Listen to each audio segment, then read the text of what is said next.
Your Daily 180, 180 seconds of pure Bible study.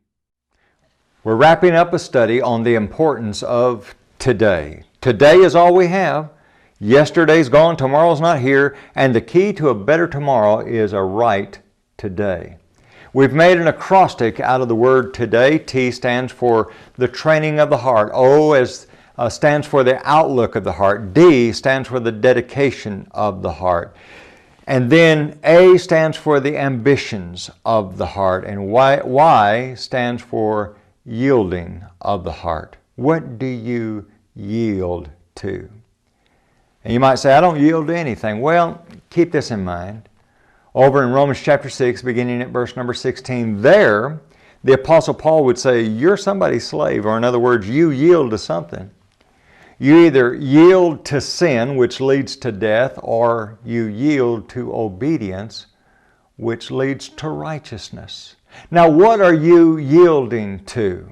We see it in the way that people live their lives, whether or not they are yielding to the right thing or to the wrong thing. You can't be neutral in this. Over in James chapter 3, beginning at verse number 13, here we see the contrast of one who yields to the will of God and those who yield to their own will. Beginning at verse number 13, who is wise and understanding among you? Let him show by good conduct that his works are done in the meekness of wisdom. But if you have bitter envy and self-seeking in your hearts, do not boast and lie against the truth. This wisdom does not descend from above, but is earthly, sensual, and demonic. For where envy and self-seeking exist, confusion and every evil thing are there. Now, but get this, verse 17.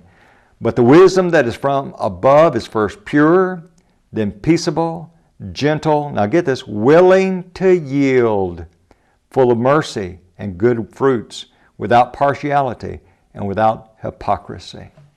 What are you yielding to? Are you yielding to the will of God?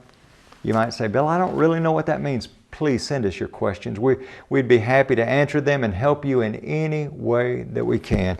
You know, let me ask you this question as we close out this series. First of all, remember you only have today. When this day is spent, will you be pleased with the day that you've spent, or will you be ashamed of it? Let's make every day a day that we can be pleased with, because we can make every day a day that we glorify God and exalt Jesus. Thanks for being with us, and join us again next week for your Daily 180.